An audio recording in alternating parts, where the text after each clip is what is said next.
Good evening. In the news tonight, Illinois and Indiana officials are working to boost development at the Mid-American Air Center in Lawrence County, Illinois, by having flood maps redrawn. And U.S. forces say they've launched their largest air assault since the Iraq invasion. In sports, a pair of surprises in the opening round of the NCAA tournament, and the Rocket will be on the mound tonight as the Team USA faces Mexico in the World Baseball Classic. Newscenter 22 is next.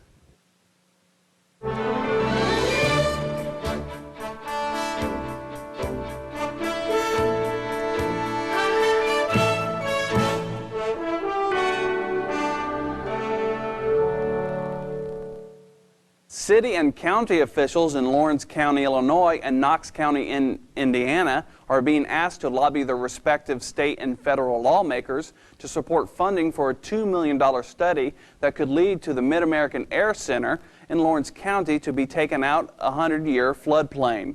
The designation hurts economic development. Airport manager Kurt Schwartz says it's difficult for companies to borrow money to build within the floodplain. Schwartz says the airport has received a $140,000 grant for the study. However, he says FEMA and the Illinois Department of Natural Resources want a more expansive study that would cost about $2 million. He says a number of flood prevention measures have been put into place since a 1951 hydraulic study included an airport and much of the surrounding area in the flood zone. Schwartz says if the airport is removed from the flood zone, it would also clear the way for the airport to pursue expansion of its runways. 8th District Congressional candidate Brad Ellsworth spoke with students in Vincennes University's Homeland Security program this morning. Ellsworth has worked in law enforcement for 24 years, including the last 7.5 years as Vanderburgh County Sheriff. He says job opportunities in the post-9/11 world are numerous. You know, with FEMA and Homeland Security, as well as terrorist security, and just I think there's going to be a lot of avenues, as well as most of the branches of federal government, federal law enforcement have a lot of retirements right now, and there's a lot of hiring going on. Asked if Americans are safer now than prior to 9/11, Ellsworth pointed to an independent report by Congress that gives the government failing grades in 12 specific areas. He cited his own department as an example. He says hazmat suits and gas masks distributed by the Office of Homeland Security were inadequate or didn't fit. Ellsworth, a Democrat, says he's running for Congress because he thinks Washington has to stop listening to the needs of the people. He thinks Congress needs to stop playing partisan politics and address issues most important to Americans, including Social Security and the reducing of the federal deficit. Posey County authorities believe 3-year-old twin girls and their father were killed in an overnight house fire. The fire at the duplex in New Harmony, about 20 miles west of Evansville, burned the structure to the ground. The bodies were found in the rubble this morning. The Posey County Sheriff's Department is waiting to check dental records before confirming the identities of the 3 bodies. The cause of the fire is under investigation. A soldier who was home from Iraq on leave has died in a car crash in northern Indiana. 20-year-old Army Private Jesse Gabbard of Westville was killed when a pickup truck pulled into the path of his car yesterday afternoon. Gabbard has spent 3 months in Iraq and was home on a 2-week leave. The state of Illinois filed a lawsuit today in connection with a series of leaks of the radioactive tritium, an Exelon plant in Braidwood, Illinois. The Illinois Attorney General's Office and Will County State's Attorney, James Glasgow, accused Exelon of failing to properly maintain the underground pipeline where the leaks occurred. Tritium is a radioactive substance commonly found in small concentrations in most surface water. Studies have shown long-term exposure through drinking or bathing can lead to cancer and birth defects. Earlier this week, 3 couples who lived near the Braidwood station also filed a lawsuit seeking payment for any decline in the property values resulting from the spills. Indiana Senator Evan Bayh says he plans to introduce a bill this week to limit protests at funerals for soldiers who die on active duty. The Dignity for Military Funerals Act would require protesters to stay for 300 feet from a funeral. It would also limit where protesters can gather an hour before and after funerals, as well as during the services. By's legislation is in response to members of the Kansas-based Westboro Baptist Church picketing at military funerals. The group claims God kills soldiers because of America's acceptance of homosexuality. Attorney and church member Shirley Phelps Roper says By's legislation infringes on First Amendment freedoms. Governor Daniels is already looking at next year's legislative agenda. He says he'll focus on education now that the state is on solid financial footing. He says expanding full-day kindergarten will be a priority next year. Many of Daniels' education proposals failed this session, including his plan to move statewide student testing to the spring. A bill on Governor Daniels' desk would offer auto salvage yards a bounty for each mercury-filled light switch they remove from a junk car. It's designed to keep the toxic mercury out of landfills. The money for the bounty will come from the state's Solid Waste Management Fund. The St. Meinrad School of Theology in southern Indiana is being put under the microscope by Roman Catholic Church officials. A team led by an archbishop from Alaska is visiting the seminary this week as part of a Vatican-ordered review of all schools in the United States where future priests are trained. The evaluations focus on what seminarians are taught about chastity and celibacy and church teachings about abortion, birth control, and homosexuality. A number of area highways remain closed today due to the high water from last week's heavy rains. State Road 58 in Knox and Daviess counties is closed from State Road 67 to State Road 57 in Elnora. State Road 358 in Knox and Daviess counties is closed from State Road 67 to State Road 57 in Plainville. And State Road 257 in Pike and Daviess counties is closed from State Road 356 to US 50 in Washington.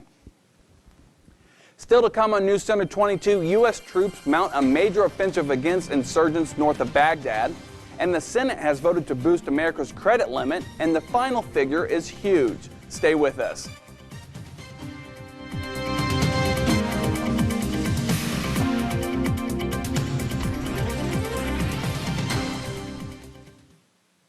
The public is invited to attend Meet Your Legislators on Saturday, March 25th at 9 a.m. in Davis Hall on the Vincennes University campus.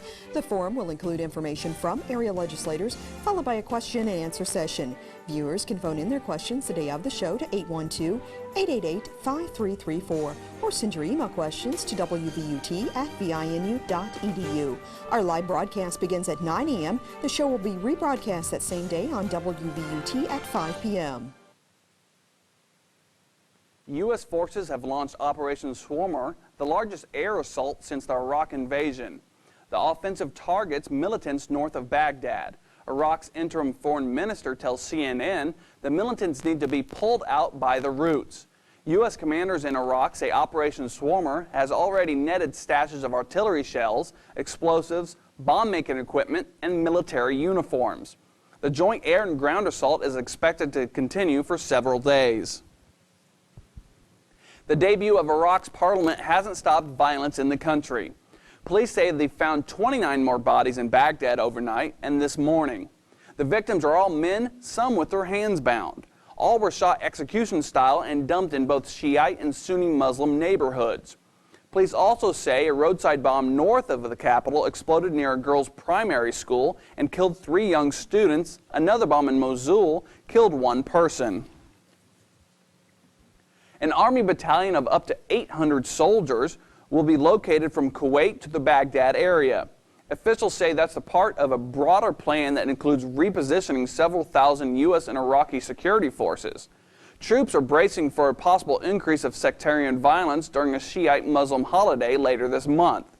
In Washington Wednesday, a lot of thinking and rethinking about the Iraq mission. Ed Henry has more. A fierce firefight with American troops underscoring the strength of the insurgency in Iraq and underscoring the depth of the dilemma for politicians back in Washington. And when Congress has a problem it can't solve, it's time to call in a blue ribbon panel. And so it is with the Iraq study group of 10 former Washington insiders, a task force created on the eve of the 3rd anniversary of the war to figure out what's next. Our purpose is to undertake a bipartisan, forward-looking assessment of the current and prospective situation on the ground in Iraq, its impact on the surrounding region, and its consequences for United States interests. No easy chore now that more than 2,300 U.S. troops have been killed. We have no illusion at all as to the difficulty of the task, but we know that the country needs help now in working through this, and we want to add whatever we can by way of a constructive contribution. The partisan divide was on full display as Senate Democratic leader Harry Reid slammed the president while appearing with two parents who lost their 20-year-old son in Iraq. We're here today in honor of them and asking this administration to start making choices in Iraq that are as competent and as responsible as the soldiers that these policies affect. Elsewhere on Capitol Hill, a less dire assessment of the situation in Iraq from a top military general. I believe that we are not on the verge of a civil war. I believe that the sectarian issues are controllable. I believe that the government of national unity will emerge, and I believe that the Iraqi security forces will continue to improve. Leading senators said a fresh look at Iraq may be the only way to find common ground. I think we have a national interest, which almost everybody here in Congress acknowledges, to complete our mission to Iraq successfully. But there's so much partisan crossfire here every day that you'd miss that common purpose. Democrat Barbara Boxer said Congress will listen to this blue ribbon panel because, in her words, lawmakers are paralyzed in trying to find a solution to end the war in Iraq, and they'll take any help they can get. Ed Henry, CNN, Capitol Hill. The Bush administration is signaling it's open to talks with Iran about neighboring Iraq within limits. White House spokesman Scott McClellan says any discussions must be restricted to Iraq and not include other and thorny issues like Tehran's suspected nuclear weapons program. A top Iranian official said today that Tehran is ready for talks on Iraq. It's the first call for dialogue with America since the 1979 Iranian Revolution. Washington has repeatedly accused Iran of meddling in Iraq, including aiding rebels with bomb-making technology. President Bush says the U.S. cannot afford to stand idly by as grave dangers materialize. In a security report from the White House, the president makes it clear the option of preemptive force remains the U.S. arsenal to fight prospective terror threats. But he says diplomacy remains the first option. Recent poll numbers show the president is mired in a record low approval ratings, and there are rumors among political insiders there could be changes to the president's inner circle. Brianna Keeler has more. Amid a series of recent political stumbling blocks, from the failed Dubai ports deal to the war in Iraq, sources say some close to President Bush want him to bring in some new blood to reinvigorate his staff. The troops there in the White House are not just tired, they're exhausted. They've been there a long, long time. They are good people, but these are burnout jobs, and they've stayed far beyond what normally is expected. The White House is trying to quell speculation that a shakeup is on the horizon. This president greatly appreciates the team that he has in place and all that the team is doing to help him advance his agenda. The most recent CNN USA Today Gallup poll puts the president's approval rating at 36%, an all-time low. But there was some good news for the White House. 59% said the economy is doing well, but they also said the war in Iraq, not the economy, is what Mr. Bush will be remembered for. Less than a third said there is a clear plan for Iraq. With congressional midterm elections looming, the president is trying to gain the public's confidence, pushing the new Medicare prescription drug plan. It's working. It makes a lot of sense. The program began in January, but many seniors say it's confusing. I don't think the majority of people understand it, and I guess my question to him would be, do you understand it, Mr. President? Seniors are a powerful voting bloc and a major concern for Republicans in the upcoming congressional elections. Of any age group, it's seniors who say they have the most regrets about the war in Iraq. In Washington, I'm Brianna Keeler. The Senate has voted to boost America's credit limit. In a 52-48 vote, lawmakers approve expanding the debt limit to nearly $9 trillion. That prevents a default on U.S. Treasury notes. Internal auditors say the government has wasted millions of dollars on contracts meant to help with Katrina's recovery. Today's Government Accountability Office report says at least $3 million was spent on 4,000 beds that were never used. That's about $750 a bed. The strong winds that have fueled wildfires are easing in Texas but picking up elsewhere. Much of Oklahoma remains under a red flag warning of critical fire danger as dry air moves into the region along with the winds. Texas governor is touring parts of the Panhandle where fires have burned some 840,000 acres. As Washington lawmakers continue their endless debate over border security and immigration reform, violence on the U.S.-Mexican border is rising, and border officials there are still waiting for help from Washington. Bill Schneider reports. This is the Nogales Processing Center near the U.S.-Mexican border in Arizona. The numbers of illegal aliens processed here are staggering.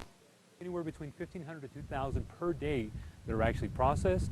Those are just the ones caught. The Border Patrol says beginning in the 1990s, its operations effectively shut down parts of the border in California, Texas, and New Mexico. The smugglers have run out of places to go. You can see the aliens trying to scale the walls and fences at any time of the day or night. I'm in Nogales, Mexico, at the border. This fence is the border with the United States.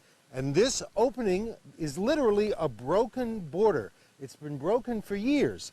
To get into the United States, all you would have to do is step across the line, and here I am in Nogales, Arizona. The problems caused are immense. Security. We don't know who those people are. And pressure on public services. Pull 50 yards off the highway and you can see piles of discarded clothing, food containers, plastic water bottles, and backpacks. The U.S. Fish and Wildlife Service has put out this flyer warning visitors of the dangers. The issue is causing bitter division. On one side, the Minutemen, volunteer citizen patrols who monitor border areas and report sightings of illegal aliens. The Border Patrol says, we just do not want anyone that's not trained to handle these incidents to be out there. On the other side, the Samaritans. In the last 2 summers, we put camps out in the critical areas of the desert where people are dying with volunteers from around the country to try and provide food and water and medical care. Problem there, too. They have 3 federal felony convictions for harboring and transporting illegal aliens. The broken border is a source of division among Americans. Bill Schneider, CNN, Nogales, Arizona. Violence, fear, and education are among American teenagers' worst worries. A survey conducted for the Boys and Girls Clubs of America also put the possibility of going to war at the top of the fears list for nearly half the teens questioned. Still to come, a little rain is in our forecast. Amy Reef will have the details when Newscenter 22 continues.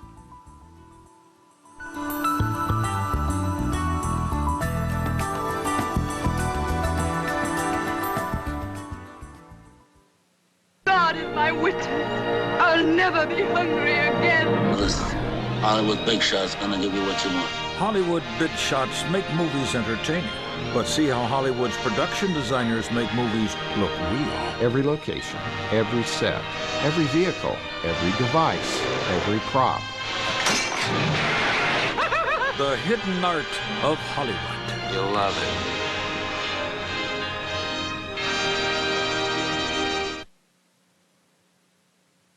Well, Amy, the weather's been bouncing back and forth the past few days. Which way is the ball going to bounce today? Well, we can expect the calm weather to last for a little bit, but precipitation is on the way. Good evening, everyone. As we take a look out to the tower cam, it is currently 61 degrees under mostly cloudy skies. Wind is out of the south-southwest at 20 miles per hour. Humidity is at 33%, and the barometric pressure is at 29.84 and falling. A look at some local area temperatures. Indiana, Lagoti is at sunny skies at 62 degrees. Washington is at cloudy skies at 67 degrees. Over in Illinois, Alny has sunny skies at 67 degrees. And Lawrenceville is at partly sunny skies, also at 67 degrees. As we bring in our national temperature map, you can see that it is currently 22 degrees up in International Falls. In Nashville, Tennessee, 68 degrees, and in Portland, Oregon, it is 47 degrees. Now, I want to take some time to point out the warmer temperatures in the southern part of the United States. In Florida, 75 degrees, and in Texas, temperatures are reaching upper 80s with very, very low humidity. Not good for the fires out there. In fact, some of the states down there, including Florida, Georgia, and Texas, will remain under a red flag fire warning either until conditions improve or until they get the fires taken care of. As we bring in our surface map, you can see a light area of rain and drizzle working its way into the southern area, which could help improve those conditions. Moving a little more to the north, you can see this jet stream mixing with a low pressure system, generating some winter weather conditions for the folks up in the northern part of the cities around Chicago. They are expecting about 7 to 6 inches of snow over the next couple of days, and they're also going to remain under a winter weather advisory until 12 midnight. Looking a little more out to the west, the Four Corners are sitting happy in the sunshine as this area of high pressure is allowing them to enjoy some calm weather. But if we look a little more out to the west, we can see this circling area of low pressure working its way our way, generating some rain for the southern part of the United States and some snow for the northern half. That will eventually be making our way in the next few days. But for now, let's take a look at our forecast. Tonight, partly cloudy with a low of 35 degrees. Tomorrow, partly cloudy with a high of 44 degrees. Tomorrow night, partly cloudy, low 27. And to look at your extended forecast, Saturday, partly cloudy, high 46, a low of 27. Sunday, partly cloudy again, high of 41, low of 31. And Monday, mostly cloudy with a high of 44 and a low of 34. Kurt, that's a look at your weather. Thanks, Amy. Still to come on Newscenter 22, the madness is underway. Kristen Miller will have highlights from the first round action of the NCAA tournament. Stay with us.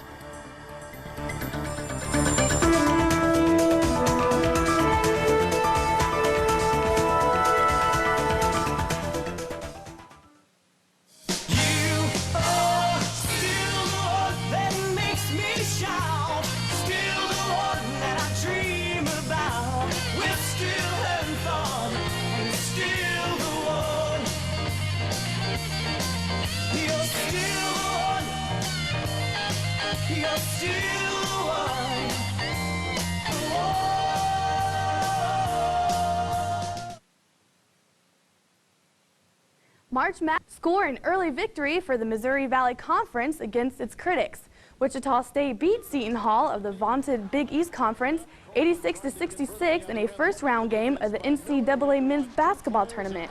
That gives the mid-major conference an impressive debut after hearing plenty of negatives about its haul of 4 NCAA tournament bids. The 7-seeded Shockers were playing their first NCAA tournament games since an 83-62 first-round loss to DePaul in 1988. Wisconsin-Milwaukee pulled off its third major upset in 2 years, beating 6-seeded Oklahoma 82-74 in the Minneapolis Regional. The 11-seeded Horizon League champions got 24 points apiece from Bo Davis and Joe Tucker, who was one of the stars in Milwaukee's stunning run to the round of 16 last year.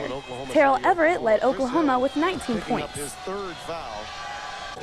Everyone on the Boston College NCAA tournament. The bald-headed Eagles then went out and beat Pacific 88-76 in double overtime. BC trailed by 6 early in the first overtime and needed a pair of free throws from Craig Smith, a 60% foul shooter with 4 seconds left to send the game into the next extra period. Things are getting back to normal in San Diego after bomb-sniffing dogs found a suspicious package about 2 hours before tip-off of a first-round.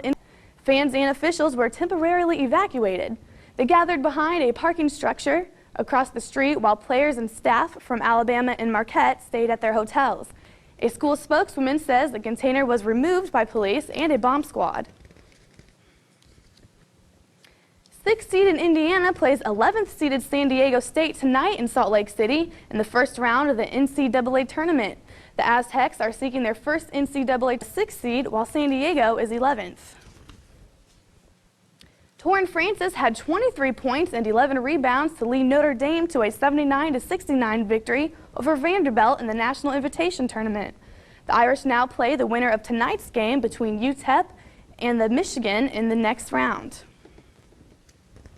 Ball State's Tim Buckley has been fired as basketball coach and reassigned to a new job with the best season was 23-12 in 2001 to 2002. When the Cardinals upset Kansas and UCLA in the season opening Maui Invitational. Oklahoma State basketball coach Eddie Sutton has started an alcohol treatment program while recovering from back surgery. The school says Sutton had the surgery to correct nagging back problems and will only say he is being treated at a well-known medical center. Turning to the NBA, Carmelo Anthony hit an 18-foot fadeaway to break a tie with 2.2 seconds left in the game, leading the Denver Nuggets to a 101-99 win over the Indiana Pacers. It was the third straight game Anthony topped 30 points. Andre Miller added 21 points, 9 assists, and 6 rebounds to help the Nuggets improve their season record 4-1. Peja Stojakovic led the Pacers with 22 points, but his potentially winning three-pointer rimmed out at the buzzer. With the disgruntled Stephon Marbury and the rest of the New York starters watching from the bench, the Knicks beat the Atlanta Hawks in double overtime 121-117. Jamal Crawford led New York with 21 points, and Nate Robinson scored 5 of his 18 points in the second overtime. Marbury, who's been feuding with coach Larry Brown, scored all 8 of his points in the first half. He didn't play after the third quarter, joined on the bench by fellow high-priced veterans like Steve Francis and Jalen Rose. Dirk Nowitzki's 30 points and 11 rebounds paced the Dallas Mavericks to a 95-81 victory over the Houston Rockets. Jason Terry added 19 points as the Mavs inched a half a game ahead of idle San Antonio for best record in the Western Conference.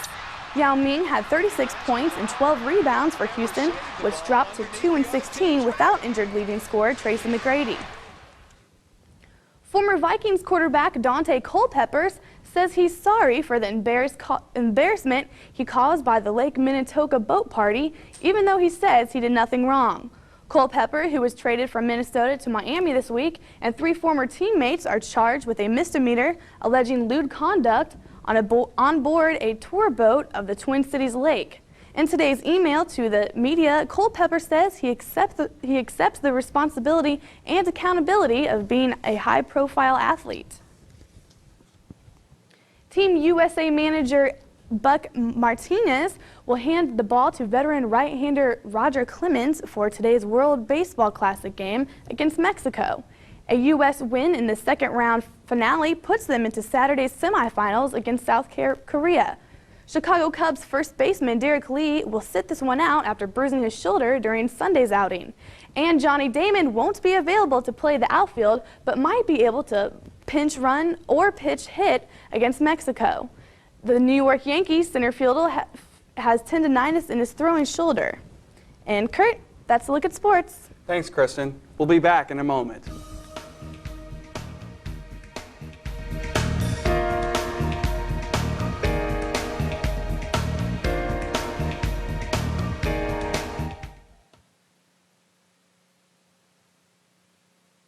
Austin City Limits celebrates 30 years with alternative rockers Modest Mouse.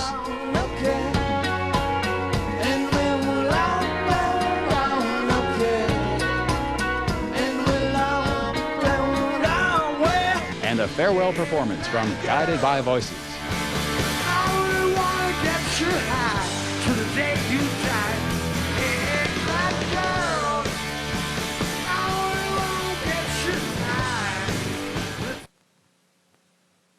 And that's all for now. For Amy Reef and Kristen Miller, I'm Kurt Maddox. Good night.